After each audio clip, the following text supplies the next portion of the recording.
Good afternoon. It is another great day for Lady Mogul Talk. And today we have April Sheris, and I am excited for this conversation. Now, for those who do not know who you are, please just tell us a little bit about yourself, April. Sure. So, again, my name is April Sheris. I am the founder and CEO of a publishing house called Upland Avenue Productions, and also the founder of an e-learning platform for authors called Books Are the New Rich. I've been in the publishing industry for a little over 10 years now, and I love it. I love meeting new authors. I love hearing amazing stories, and I love being a part of the creative process. So, that's a little bit about me.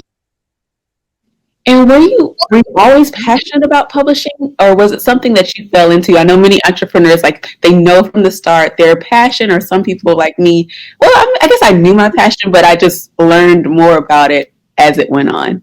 Yeah, definitely not. Publishing to me would have probably been last on my list if it was a list of career options.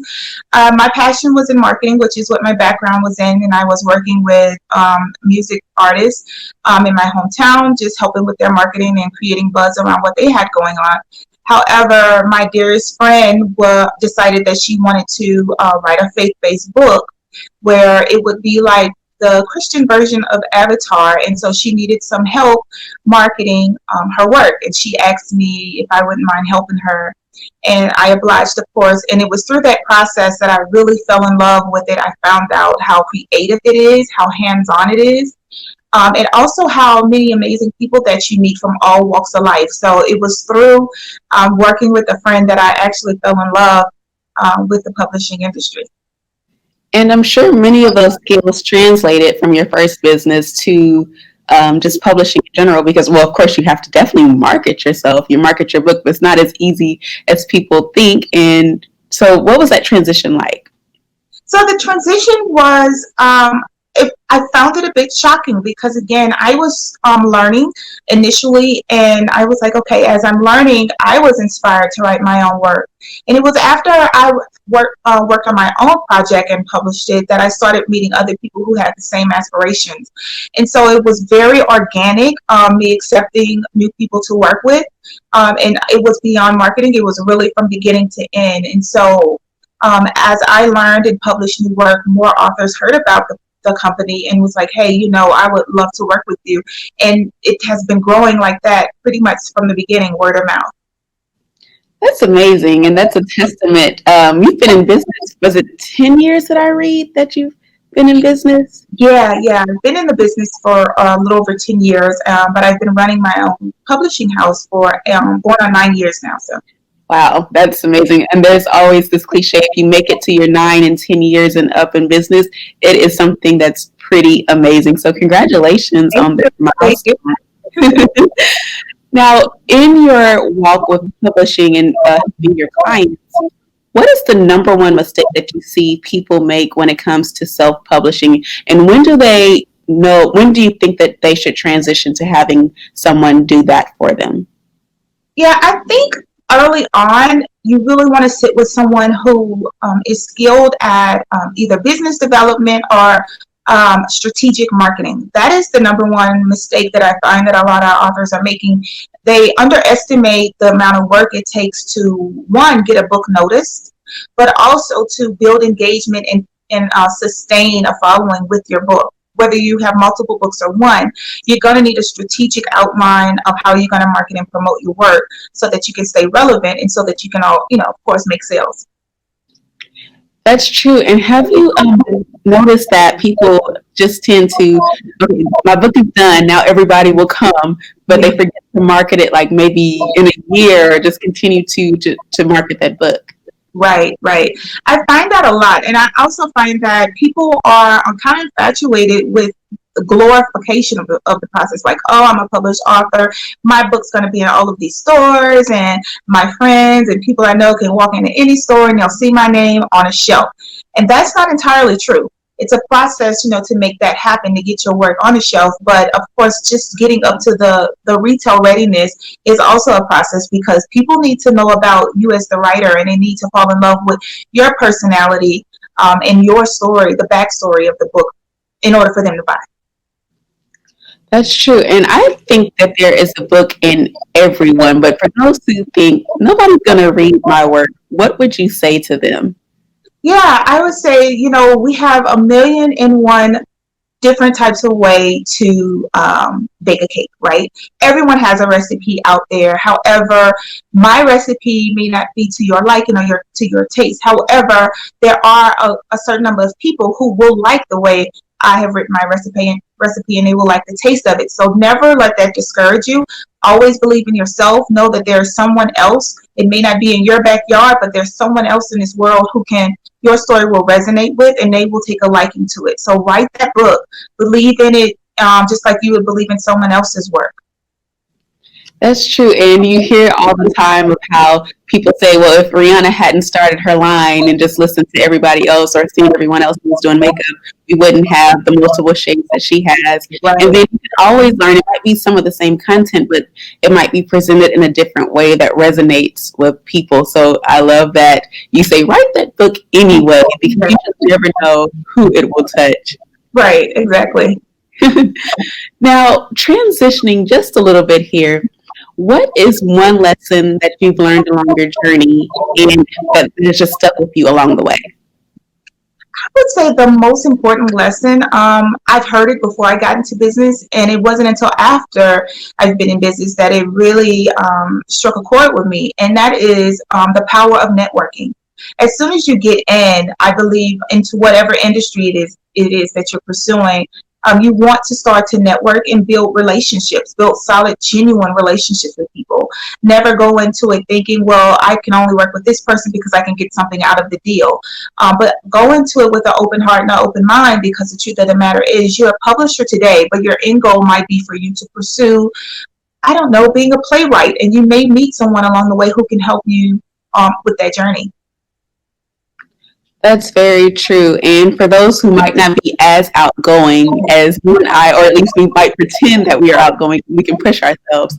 What advice do you have for them? Because building those connections are essential. Just, you never know what might come about it later with a collaboration or a client. So what advice do you have for those who might be so timid and shy on the inside? Yeah, and I've definitely been there before. I used to be very much an introvert very long time ago, so I do understand that whole process. But I would always tell people that, what is your passion? If you're passionate about something, then stand behind that, and just at least say, hello, my name is. And a lot of times once you open up that door, just by saying, hello, my name is, people will oblige, and then the conversation or the dialogue will grow from there. Never feel pressured to feel like you have to have a whole Q&A session with someone whenever you're meeting them. But because you are there, at least let your presence known and say, well, hello, my name is April. I'm an author. What brings you here? Just something as simple as that. And if that still rattles your nerves a little bit, you can always go to the bar, go to the food table of these functions, and it's easy to start a conversation there, because a lot of times you're either going to have to ask someone to pass you something or to hand you something, or just standing in line, people will look back and say, hi, what brings you here? So that's always a good go-to as well, the food table. That is so true. I'm a foodie, so yes, you can always find me at the table. And one thing that I would do is I would go, but pre-COVID, of course, I still attend virtual networking events, but I would go to events alone to push me outside of my comfort zone, because I wouldn't be clutched with a friend saying, okay, we're just going to stick together. So sometimes you just have to be willing to jump off that cliff to just push yourself. Right, and that's a good tip as well, for the people who are introverts. I mean, you don't want to have a tag-along buddy become a crutch, but just to get your feet wet, if you have to bring someone along just to make you feel more comfortable, then do that. Whatever it takes for you to begin to feel comfortable enough in who you are to ask people, what they do, so you can establish those relationships. That is so true. Now, you are highly accomplished. I had the pleasure of reading your bio and doing some research. Now, tell me, what was it like to work with Barnes & Noble for their children's reading initiative? Yeah, so, it was really organic as well. I've always been kind of aggressive in my marketing approach, so hearing no doesn't bother me. Accepting no sometimes does. So if I hear no, I will still pursue, either through another connection at the store or through email. I would get the right email and build that trust there. However, working with Barnes and Noble, it was really early on when they had recently launched their Kindles. And I don't know if you remember the original Kindles. They were like the gray and white screen, no color. You're not going to get much of an image. So it was really early on. And I knew then that a lot of the youth were adapting to technology. And I thought, what a fun way for us to incorporate book readings in store, but they can also speak about how they can get these same books on the devices. So it's a lot of collaborative partnerships, which we do discuss through the Books Are the New Rich platform that really created that relationship with Barnes and Noble. But they were always gracious. They even, whenever we had children's reading events, they would always have a character in costume there. They would provide that for us. And then the restaurant and store would always work with us with making sure the kids had cookies and a light juice. So they were really, really gracious. That's amazing. I wish I had that growing up. That would have been such a, well, I mean, I was always a big reader. We were always going to Books A Million and Barnes and Noble, but that just shapes the mind so early and impact later. Right, it does. And my kids have been a part of this journey. And so sometimes we look back and they're even shocked, like, oh my God, I can't believe either that's how I looked back then, or I remember that and it was so fun. So though you're right, those memories do stay with us for a very long time. Now, transitioning one more time, you are a serial entrepreneur, and we're going to get to your skincare line in just a little bit. But I want to know, how do you find the time? And I don't like to say balance, I like to say prioritize, because something always might end up on the back burner. But how do you find the time to prioritize all of your commitments and the hats that you wear? Yeah, I had to learn from burnout, of course, the importance of making myself priority number one.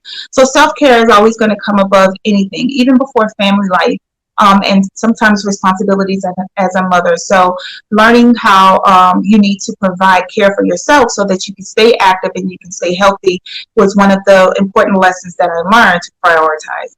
So after I'm making sure I have self-care, which is usually in the form of meditation, or I'm doing sound baths or something like that, then I have to break it down because, my kids are a priority. So I make sure that I set my work schedule within the parameters that they're in school.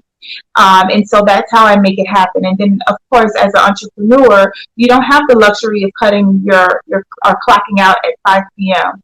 So, once my kids are settled, I have some older kids so they can help with the younger ones. Then I'm back at it. I'm answering email. I'm planning for the next day. And then I make sure I go to bed early as well, because I found that the earlier you get up, the more productive you can be at the start of your day rather than waiting till like 6 or 7 in the morning. And especially if you have kids, then you're rushing them off and you kind of cut some of your morning schedule off. So I would definitely say self-care is going to be very important. And then just making sure your work schedule fits within the parameters of any other responsibilities like your family life or being a parent. So. That's so true. I always tell my clients to design your business around your life so that you can make sure that it fits in. And then, yes, I can agree with those early mornings. I just recently started getting up at 5 o'clock in the morning. It used to be 6. I got lazy at COVID, so I got up at 8. And then I said, okay, you know what? We need to go back and then add an extra hour. So, yes, waking up early to make sure you get your projects done. I know you can't maybe accomplish every single thing that you want, but getting those maybe top 3 priorities for the day done to keep your business moving in scale. So I can wholeheartedly agree with all of that. Now, let's get into the skincare, because I was like, oh my goodness, she has a skincare line. Tell us how that got started, and you can share about your product line as well.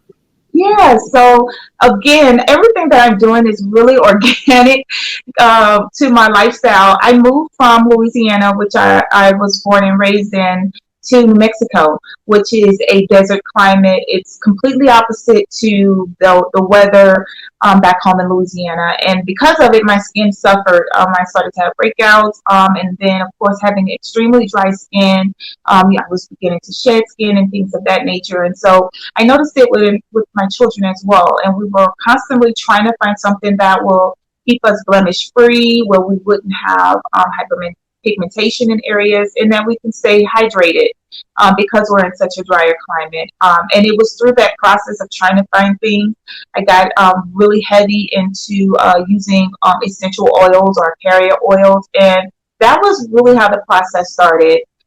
Falling in love with that process, connecting with people within the cosmetics industry who could educate me on what different skin types would need and what would be kind of like a neutral place for all skin types.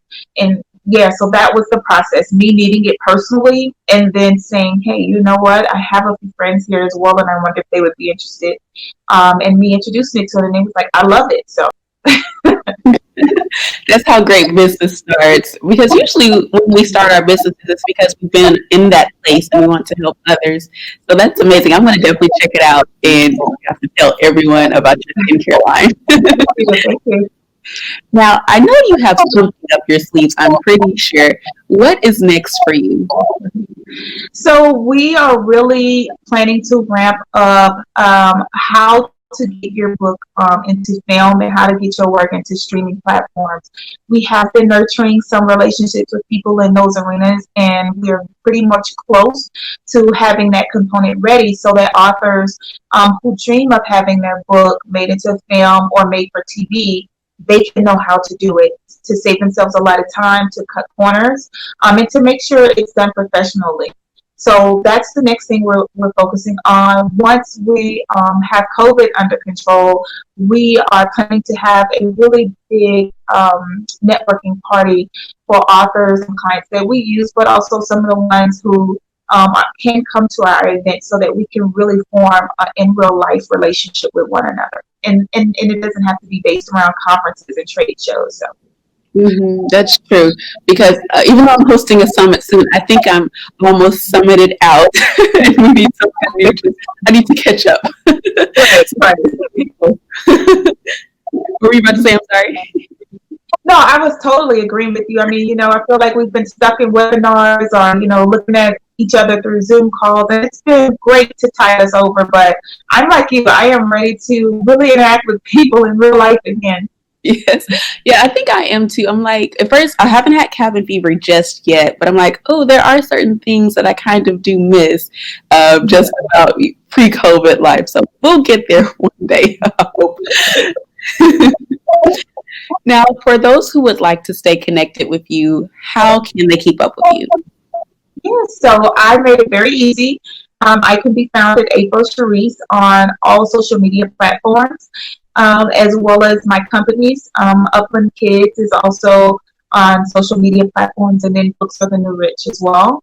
And since we spoke about the skincare line, it's also called April Sheris Skincare. So you can find us on Instagram at Sheris Skincare. So I try to make it as easy as possible. Now, be sure to support her skincare line. And if you are writing a book, make sure you contact her because we could all use a little help to enhance some of our processes. And she's a pro, so you heard it here first. Now, is there anything that you would like to leave our audience with some parting words?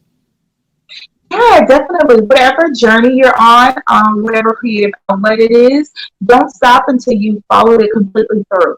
I know a lot of times we get discouraged, we don't see things moving or any traction happening fast enough, but I just hope that I can encourage you to not quit until you've seen it through from beginning to end, because it's usually at the very end where that spark ignites and you take off in ways you've never imagined. So continue to stick with the process until you see it through.